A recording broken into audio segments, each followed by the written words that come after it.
challenges game. We're going to have to keep track of which one's which, but Cloud9 will here as well. Especially looking forward to how that camouflage works out, if she can get some of those bamboozles off. We're on to the Rift now. Cloud9 versus TSM. The battle for second place. Cloud9 currently sitting at a 9-2 record. Like this, you are going to see some big red chunks out of health bars come to you. Mid lane once again. Svenskjær's going in onto Bjergsen. Bjergsen getting himself out of that one. Trying to escape from the damage here. Still plenty coming out. He loses about 2/3 of the HP, but it's Acadian going into the top side. Broken Blade looking to find that Pop Blossom. Won't get it just yet. World Ender from Licorice to try to keep himself safe is going to be taken very low here, and the call from TSM is to just let the Bloodwell run out. Don't let him get the heal and send Licorice home. Just building up the Kindle Gem, has a couple more long swords in the inventory there that he'll be trading with. But when you keep taking free damage like that, it makes trades hard. Yeah, it'll bloom 3 times. Oh, in. Forcing out the flash. Let's see if they make the Gragas transition up there in time. Here comes the damage going out onto Broken Blade, who's trying to get himself away from the chains. Has to try and flash it out. Is going to survive the burn for now, and ever so barely. Broken Blade will walk away. TSM coming in now for the counterattack. Looking to find the cast, knock him back. Won't be able to do it just yet. TSM 3v2, but the World Ender's going to keep Licorice alive. He goes into Resurrection, up to about 500 HP by the time he respawns. Fight comes through, and this is the Cloud9 special, but it will not matter, and Bjergsen grabs first blood. TSM saying, we'll have one special, please. First blood on Licorice, and they're able to get the kill in the end, despite the whip ultimate. On the bottom side, though, that is the sound of plates cracking, Captain Flowers. Oh, Wiki and Zazel are able to cash the pickups that a lot of the teams made in the offseason. He lands another root and another 2 blossoms.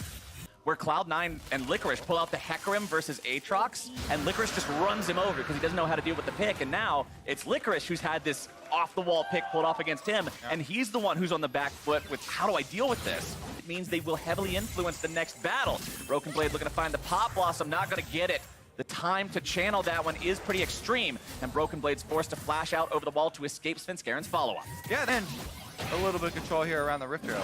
Now, something we haven't talked really much about this game aside from the very start is the Kindred stacks. Remember, the goal for Kindred is you really want to hit 4 as quickly as possible so you get the extra range. You're more viable in the team fights. Svenskjær currently stuck at 1 as the fight breaks out. Acadian goes into the face as Bjergsen looking to find some follow-up. Acadian gets himself out and into the safety of Tom Kench's belly. Smoothie does it again, and TSM get Acadian out alive. That was like a slip and slide. He was able to body slam over to the Tom Kench tongue and ride that one out. Safety, no touch left for Sneaky. Nice pair of snakeskin boots you got there, Bjergsen. That is number 2 going over to TSM's mid laner. Right now, and Sven just lands the ultimate on there. They trade ultimates. Instead of flashing it, Sneaky opted to go for the 1v1. We're going to see if Bjergsen can find any more poke damage now. Licorice able to yoink Broken Blade back in with the chains. Pop Blossom coming down. Not quite going to find the mark he's looking for in Svenskjær. Trying to get himself back away now. Finding the root down onto Svenskjær. Meanwhile, off the side, it's Sneaky going to be taken low, but Zazel taking Acadian out.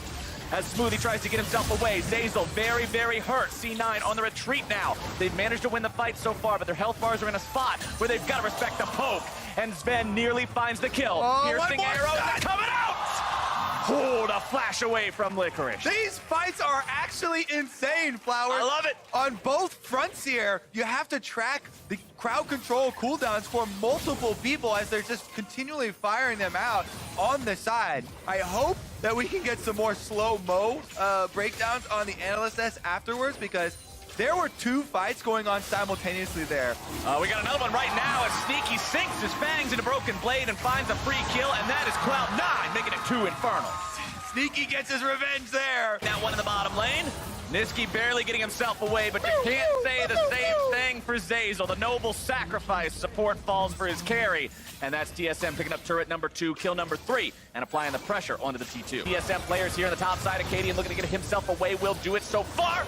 Ooh, Smoothie with the gobble up right in time before the second part of the laser hit. Yeah, good defensive there, ult there from Acadian to ensure that he survives. They buy time for Broken Blade on the bottom side to take that turret, but Cloud9 should still be able to get the turret on top side. So in the end, it will be a 1-for-1 in turret trades, and it's just a few minions that will get pushed in on mid and bottom secondary. He just got to that turret, and it's almost dead. Sven coming in now. He does a lot of damage as Sven makes his way into the fight. Now Pop Blossom coming down. The stun goes through, and Licorice barely walking himself away from this one. Whew. Definitely got to be on your toes for this game because the damage comes out quick. A 3-0 or a 1-2 on Infernal Drake's spread is rather large, and TSM makes sure that they don't let things get out of control. Around that Baron pit, that's the most important thing on the map. And with Sneaky put to sleep, it could be very dangerous here for Cloud9. Acadian gives him a drink and sends him on his way. Another and TSM's one? got a big old pick already. Piercing arrow flies out. Zazel barely hobbles away, and that's got to be the Baron call for TSM. Yeah, that's what they're looking for, Flowers. One of those abilities to land, and the poke goes off. Now, Baron is started off. They can't really take it very well, but teleports can't be canceled. And remember, that means you're going to be drowsy as soon as you show up. Licorice tries to buy some time. Instead, he just gets resurrected immediately. Acadian going to be taken down to half. More damage flying out. Here comes a pop! Shut down over the Broken Blade as TSM will absolutely eviscerate Cloud9. Zazel tries to walk away, but I don't think he's going to be walking much further. The root comes out. The arrow goes flying, and Cloud9 has lost 3. What? TSM goes right back to Baron. What a clean flank from Broken Blade showing up here on the Nico to trap Cloud9 in. The redemption is going to allow TSM to finish up this Baron. Niski now is the only one that can say anything about it. Oh, point blank Drowsy going to be cleansed away. Chaos Storm coming in, looking to find some damage onto TSM here in the pit. Acadian doing a good job keeping cool, keeping that secured as Bjergsen goes on a rampage against Niski. And TSM get out clean. Oh. Health.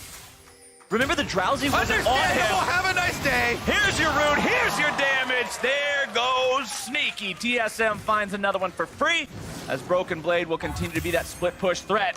Licorice pops out his wings. He's ready to go here. Broken Blade getting himself away off the side. And Scarin immediately has to drop the Lamb's Respite because he knows Pop Blossom will one-shot him. They do manage to take down Broken Blade, but at the cost of losing the bottom lane inhibitor turret and inhibitor. Nexus turret's now under pressure as Cloud9 has to get their members back into the base to defend. TSM continues the 4-man assault. It's still going to be a 4v4 even after C9 retreats because of the fact that Sneaky's still dead for another 10 seconds. Yeah, inhibitor is down. So objective completed, advisable.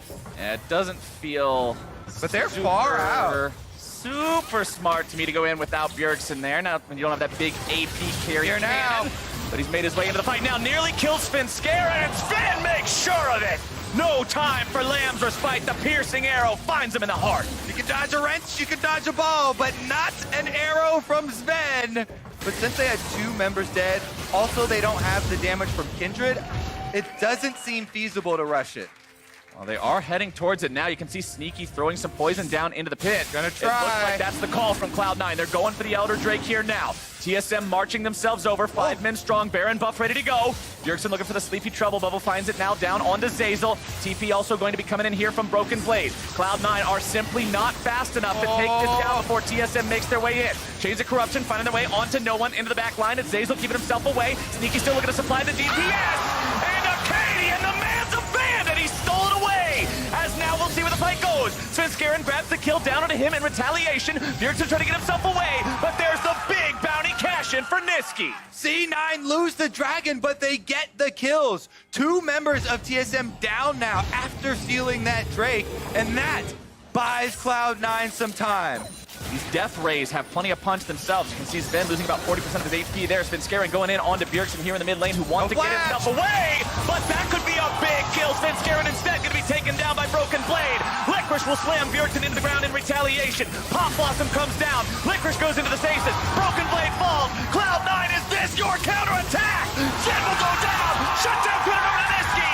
And that is 4-for-1. No flashes for TSM, and Cloud9 find their revenge. They've got an open pathway down mid. Acadian, the last man standing to try to stop this. It seemed so heavily in favor of TSM, but after they lose a couple of members at the Elder Drake fight, Cloud9 build their momentum, and now that momentum is barreling down the mid lane. There is still 30 seconds on TSM respawn timers. Cloud9 may be looking to even end it here. C9, double Infernal Drakes, 41 minutes into the game, are on fire, looking for the Nexus turrets after this inhibitor. You're going to have 10 seconds on Bjergsen. Can he come back up in time to save the day? Acadian has to make some sort of a last-ditch effort to defend. Cloud9 coming back. They're swinging at the Nexus turret. They've already brought them both down. Acadian's in the ground. It's a comeback story. And Cloud9